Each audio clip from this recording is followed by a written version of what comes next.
Hello, welcome to today's video. It's Monday the 3rd of April. I'm in a good mood. Bolton won at Wembley yesterday.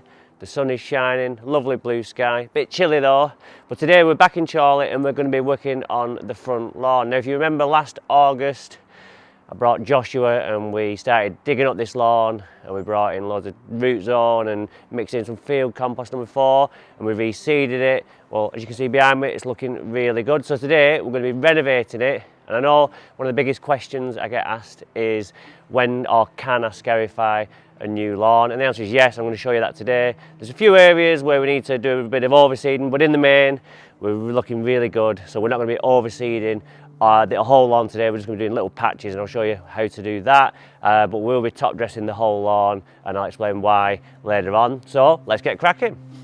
Okay, so we'll just have our customary walk over the lawn. That is my fault. I went on with the rise and shine with my drop spreader and I've obviously missed a bit, but other than that I've done a great job until we get over here where I've spilt a bit too much. The drop spreader broke, the plastic cracked where the spring is and it slipped up, and when I was turning, even though I'd let go of the handle, the quick release handle for the dropper, it was still coming out and I didn't realise. So I've got some other areas where that happened as well. This is just from where the tree has been dripping and it probably didn't take in the autumn. But to come out of the winter looking like this, I'm over the moon. So you might think like why, because it's a bit patchy, but generally this area was dead with the old turf. It was dead, so we had to reseed most of the time. We are going to have to do a bit of overseeding today, but generally we're in a much better state of play than we would be.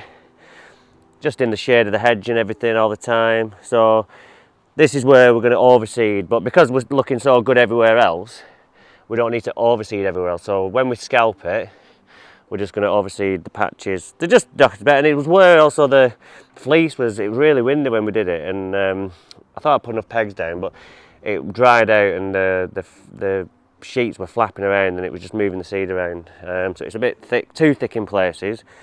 So you can see it's really thick. So we're not in any need to overseed this area.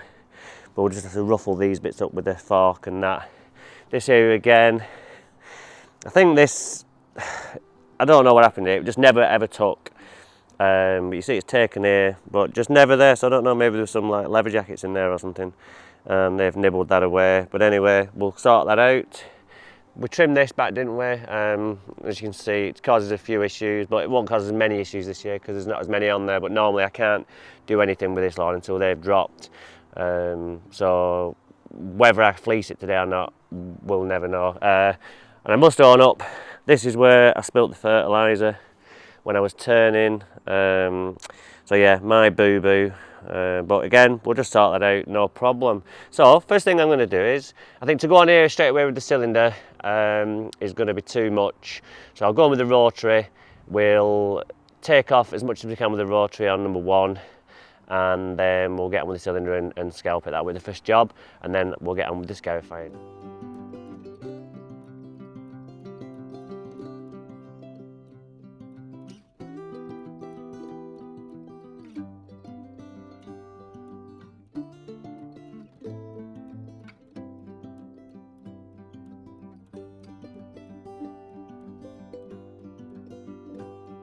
Okay, so we've just cut that with the hater. I went over it on 2 first and then went over it on 1, just to take the stress away from the blade. If you just go in when it's too long on number 1, you could just find you get stuck because there's just too much going on and you jam and then the blade digs in and you end up creating a lot of mess. So we've avoided that by doing that. So we'll just have a close look up close. And then we'll get on with the cylinder. And you're probably thinking, why are you bothering? It looks great, but I'll show you why in a sec. So let's have a close look. So even though we've just cut that on number 1, we're still really long. So that's the finished height, really, that we want to be at when we've renovated. But if we just leave that as it is now, if we just fertilise it and everything else, all this growth is going to be underneath our new growth, and we're not going to be able to chop this back any further. So as the year goes on, we're going to find ourselves raising the level of the mower ever so slightly, just so it doesn't sink. So we're going to take all this top growth off, get back to the soil, and then our new growth is starting from the soil level, and that just gives us more room to play with over the coming year. But it is a shame, I know what you're thinking, why, but just has to be done, and it just gives us a chance to get that seed that we're putting down over there to catch up. If we put like fertiliser on there and everything and this grows, that's going to be well behind, and we're going to be cutting this loads while that's still growing, and you could end up just like hoovering up the seed and stuff, so we don't want that. So we're just going to blitz it today and take that 2 weeks pain for rest of the season's gain.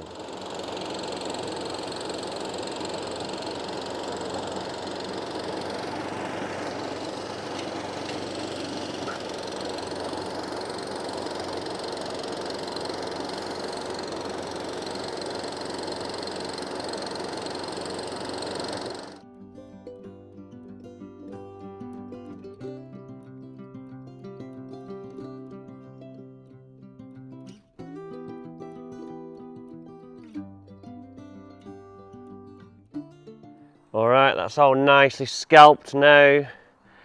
So I know you're thinking, what have you done that for? But you can see now, we're as short as we can go. Like, we've got back to stubble, and we can see the soil. So when I put my hand on, I'm actually at the floor. And you can see how well it's rooted actually. When the grass is really short, it's really hard to get up. So we know it's rooted really well. So there'll be no issues with the Scarify going through that. So we're not going to be taking much thatch up because there isn't going to be much. But what we're just going to do is we're going to thin it out. That's what we're doing it for today. Just because it's a bit thick, just because where the seed all lumped together when we seeded it. So that just needs thinning out, and then it can grow like a full plant then, rather than just loads of little needles, because it's all been stuck together and not been able to mature properly. So let's crack on. We'll have to be a bit careful over here, just because it won't be as well rooted under there, because there's quite a lot of soil showing. So over there we're going to get the groove so we can throw some seed in, and then we're going to sheet this, just this area along there. Don't need to sheet this. We'll just top dress this, and then we'll just put the fleece there, and jobs are good. And so got the machine out, let's get cracking.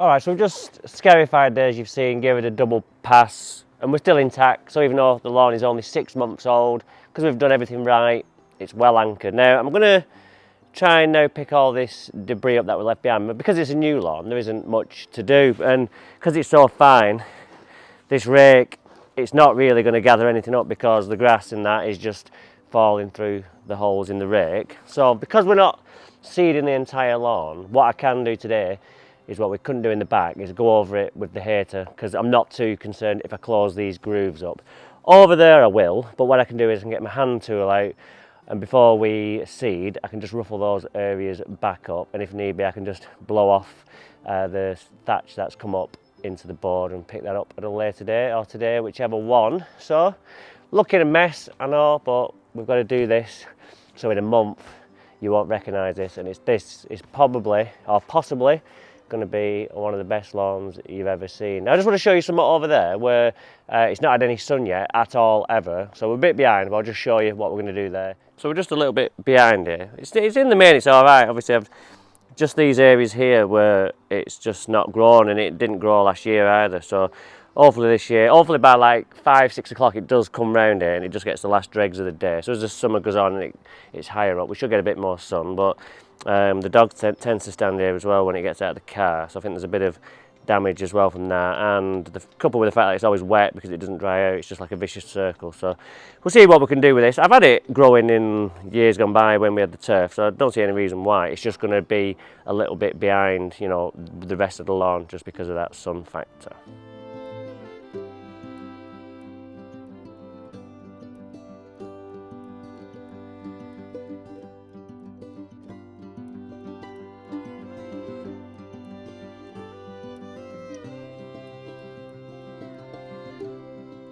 Right, okay, we're just about to go on with our seed on these little patches.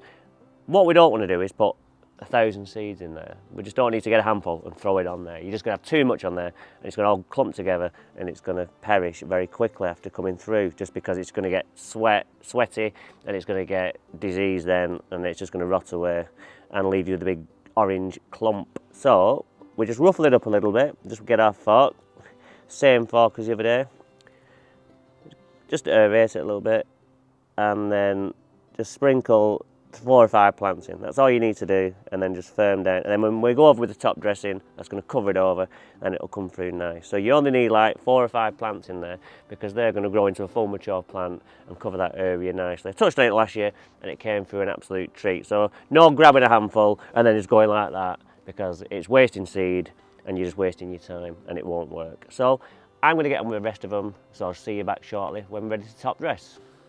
Alright, so I'm just doing these bigger areas. I've just got my Wolfgarten Scarifying attachment tool out. So I'm just re-ruffling up these areas where it's quite bare. Not doing too much because the Scarify's already done it and it's not closed up too much.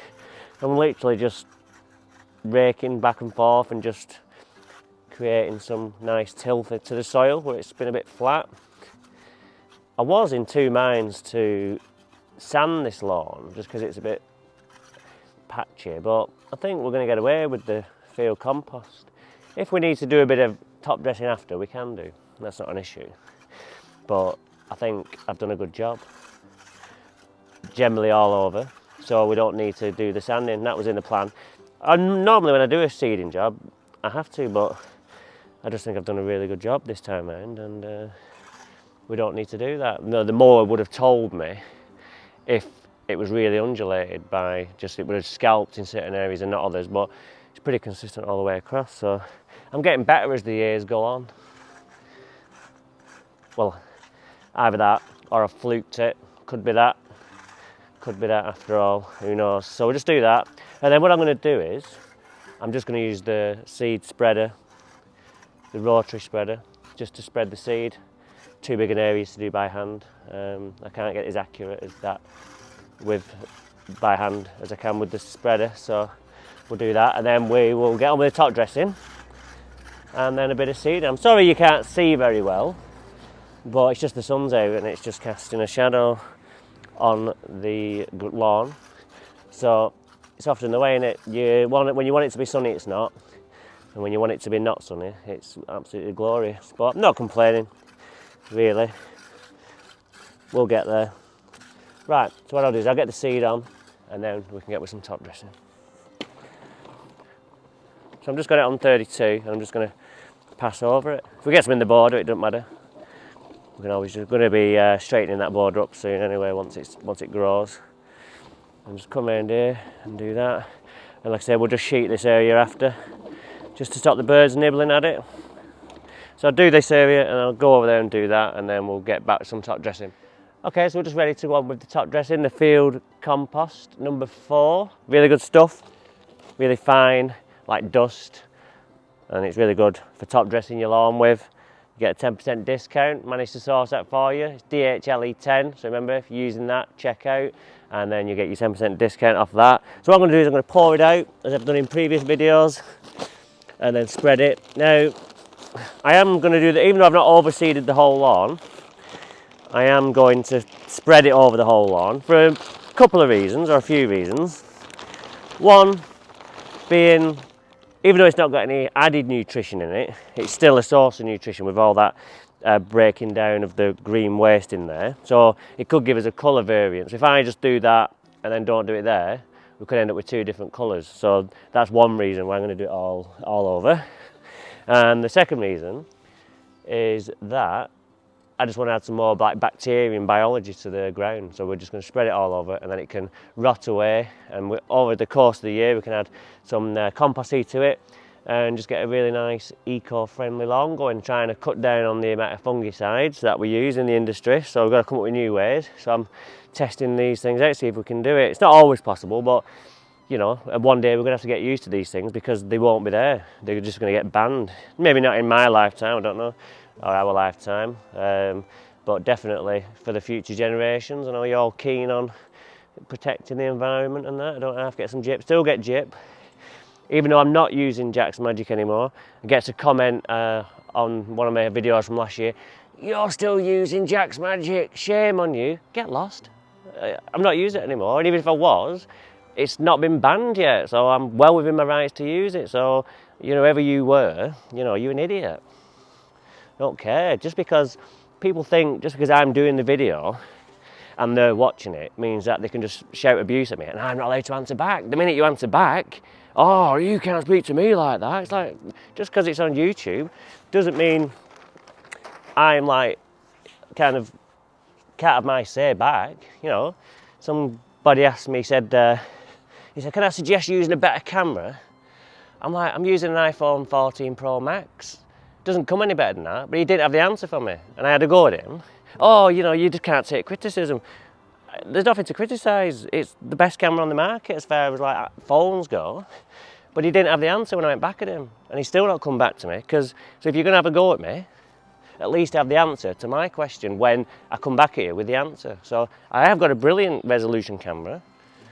So what's the answer? Still waiting, so get in touch. Right, now let's crack on with some work, because I'm not going to waste my time on trolls. That's it for today, and for the rest of the year. So we're just going to spread this out. You can use the front end of the rake in terms of the actual rake bit, but I prefer to use the flat end, and it just gives you like a screeded effect. And I find it leaves a better screed finish, and more like, you can't use it as leveling because it'll just rot away. So you never use this stuff as a level because it'll degrade and your level will go. So you've got to use top dressing for that, like 70-30 top dressing. But for this, it just goes over nice and consistent, gives it a nice even finish on top, so we know all the seeds covered. One bag will generally get you about 8 to 10 square metres, depending on how thick you go on with it. I have got to be careful today because I've only got, I always say this, don't I? I've only got 12 bags with me. So, oh, that's all I can fit in. I had some left over from last time, so I've still stored those in. I've got in what I can today, so wish me luck with that. My quantity surveying skills have been all right so far this year. You know, when you're out of practice, you do end up losing that skill, but as the weeks go on, I think I'm getting better and managing to guess. Or they're saying that I had some left over, didn't I? So I obviously didn't do a very good job there. But it's better having leftovers than short, because I don't really have to drive on because it's half an hour away just to get one bag. So we'll see how we get on, and we might have to just scrape a few areas a bit more thinly just to cover some other areas. But let's crack on anyway.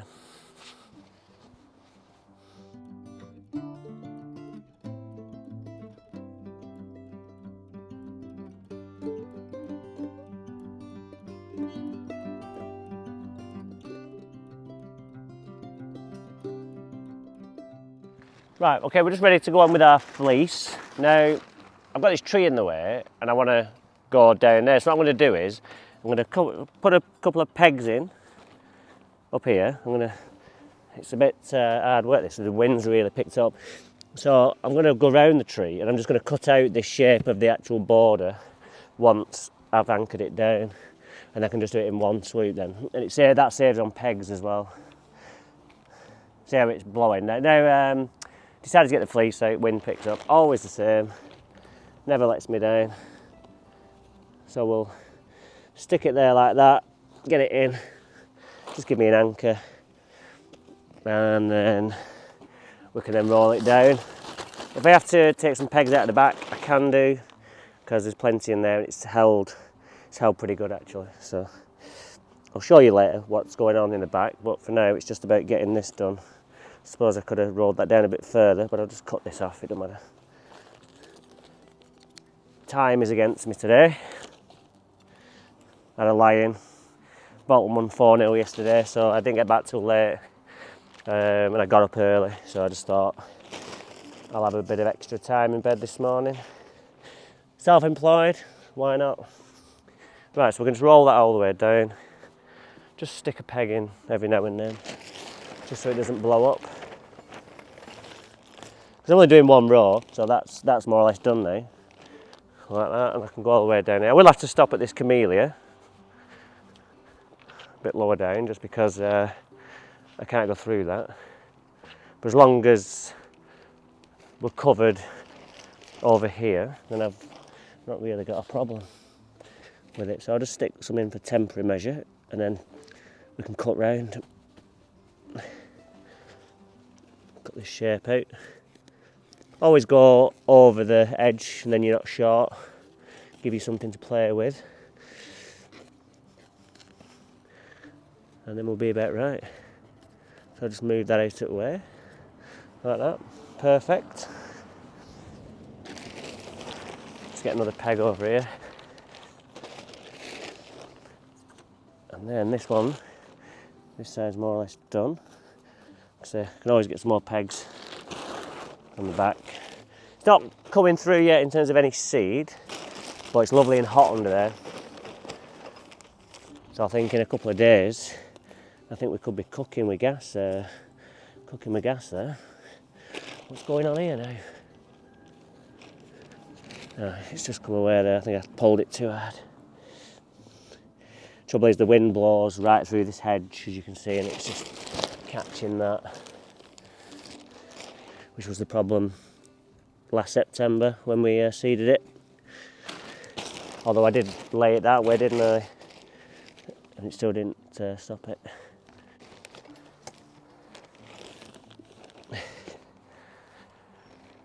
So that's that side done. Just got to cut the roll off. Run out of pegs, so I do need to go and get some from around the back, but that's okay. And then we'll get on with that smaller bit down there.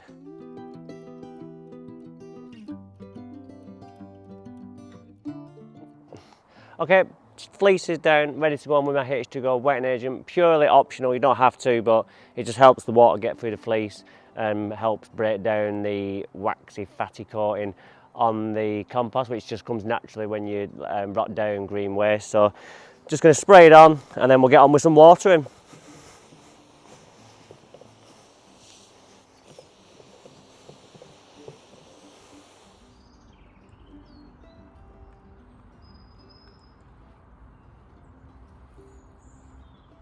Alright, so that's another video done and dusted.